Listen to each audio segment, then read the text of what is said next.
22 जुलाई 2016। यहाँ से ही मेरी कहानी की शुरुआत हुई है।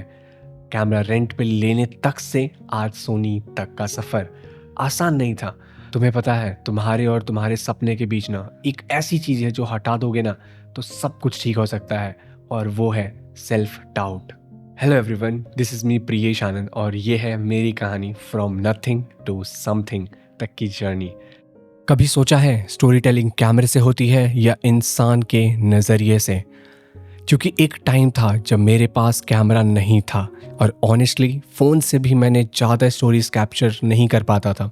रीज़न बहुत सिंपल था, मुझे हमेशा से कैमरे से स्टोरी कैप्चर करना था, लेकिन ना मेरे पास कैमरा था और ना जेब में पैसे। आज भी याद है, मैं पैसे सेव करता था पूरे महीने ताकि मैं एक दिन के लिए कैमरा रेंट पे ले सकूं, और पूरे दिन कैमरे से शूट करता था और सीखता था।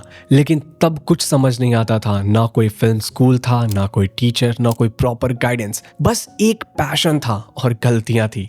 और ऑनेस्टली बताऊं तो गलतियां करते करते ही मैं यहाँ तक आया हूँ। तो जब मैं अपने फोटोग्राफी जर्नी पर निकला था ना, तो सबसे पहले मुझे सपोर्ट मिला मेरी फैमिली से। फिर मेरी लाइफ में एक स्पेशल मोमेंट आया जब वो सारी मेहनत, सारे स्ट्रगल, रेंट पे कैमरा लेना, रेंट पे लेंस लेना, फ्लैश लेना, वो हर एक चीज़ ख़त्म हुआ जब मुझे मेरी फैमिली ने पहला कैमरा दिया, Nikon D5200। और वहीं से मेरी लर्निंग स्पीड और मेरी स्ट्रगलिंग दोनों स्टार्ट हो गई।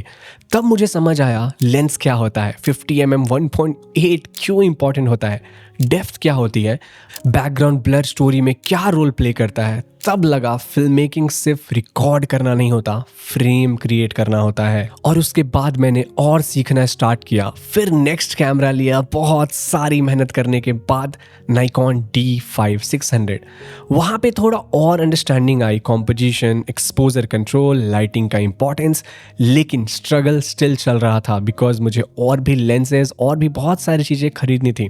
लेकिन कहते हैं ना, सिर्फ कैमरा लेने से आप एक स्टोरी टेलर नहीं बन सकते। फिर मैं शिफ्ट हुआ सोनी पे, एंड तब मेरी लाइफ बिल्कुल चेंज हो गई। तो मैंने लिया सोनी A6400, और ऑनेस्टली 3 साल मैंने उस कैमरे से इतनी स्टोरी शूट की है कि वो कैमरा मेरे लिए सिर्फ गियर नहीं, एक लर्निंग फेस बन गया था।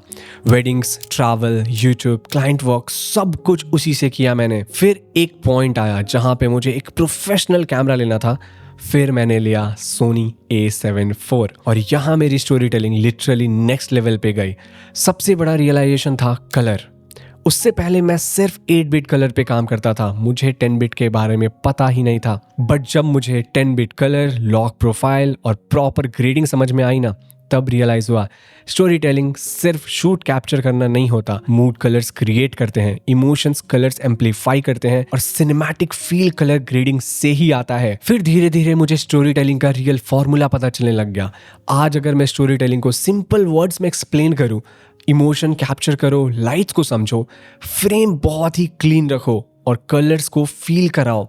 गियर हेल्प करता है, बट स्टोरी टेलिंग माइंडसेट से ही आती है। अपना अगर मैं रियल एक्सपीरियंस रिफ्लेक्शन बताऊं ना, तो फोन फेज ने मुझे पेशेंस सिखाया, रेंटल कैमरे फेज ने मुझे डिसिप्लिन सिखाई, फर्स्ट कैमरे ने बेसिक सिखाया, सोनी A6400 ने प्रैक्टिकल फिल्म मेकिंग सिखाई, और सोनी A7 IV ने कलर्स और सिनेमैटिक स्टोरी टेलिंग समझाई। हर फेज़ इंपॉर्टेंट था मेरे लिए। मैंने कभी भी गिव अप नहीं किया, चाहे मुझे कितनी भी परेशानियां आए, चाहे मैं कितना भी अकेला रहा हूँ, चाहे मेरे मन में कितनी बार खुद के लिए सवाल आया, लेकिन मैंने गिव अप नहीं किया। जर्नी बहुत इजी तो बिल्कुल नहीं थी। फोटोग्राफी, सिनेमाटोग्राफी, ये सब का नॉलेज था ही नहीं कभी। बस एक चीज़ पता था कि कैमरा लेना है रेंट पे और शूट करना है और सीखना है। मुझे आज भी याद है, मैंने फर्स्ट टाइम जब फ़ोटो क्लिक किया था ना, एक साइकिल क्रॉस कर रही थी और पीछे से एक लाइट आ रही थी। मुझे नहीं पता था तब कॉम्पोजिशन क्या होता है, डेप्थ ऑफ फील्ड क्या होती है, मुझे इस बारे में कुछ आइडिया ही नहीं था। बट आई क्लिक्ड, एंड वो फ़ोटो मुझे आज भी याद है, मुझे बहुत अच्छी लगी थी वो पिक्चर। और सिर्फ फ़ोटो ही नहीं, जब मुझे वीडियो सीखना था ना, जब मुझे गिम्बल क्या होता है मुझे इस बारे में पता भी नहीं था ना, तब भी मैंने गिम्बल कुछ तो सीखा था। एंड ऑल बिकॉज ऑफ तेजस भैया। इस जर्नी में तेजस भैया का भी रोल अच्छा रहा है, बिकॉज क्रैक सॉफ्टवेयर उन्होंने ही मुझे फर्स्ट टाइम दिया था ताकि मैं फोटोशॉप, प्रीमियर प्रो ये सब सीख सकूँ। एक सपोर्टिव हैंड तो मुझे मिला था उस टाइम पे थोड़ा सा, but again back to same track. कोई स्कूल नहीं, कोई टीचर नहीं, कुछ भी नहीं। तो फाइनली तब एंट्री हुआ था जियो का। एंड जियो के आने के बाद मैंने सारा स्किल्स लर्निंग फेज़ वो सब कुछ देख लिया, क्योंकि अनलिमिटेड इंटरनेट का कुछ तो फ़ायदा उठाना था ना यार। तो वहाँ से मैंने सीखा और बहुत सारी प्रैक्टिस करी। एंड फाइनली मैंने सिनेमाटोग्राफी, एडिटिंग, फोटोग्राफी इन सब पे अपने स्किल्स बढ़ाए। हम एक गलती हमेशा करते हैं, हम जब एक पोजीशन में पहुंच जाते हैं ना तो हम रुक जाते हैं। वो नहीं रुका मैं आगे बढ़ता गया और आज भी मैं लर्निंग नहीं रोकता। मैं आज भी सीखता हूँ, आज भी एक्सपेरिमेंट करता हूँ, आज भी कलर्स के बारे में जानने की कोशिश करता हूँ, न्यू टूल क्या आ रहा है ये आज भी जानने की कोशिश करता हूँ।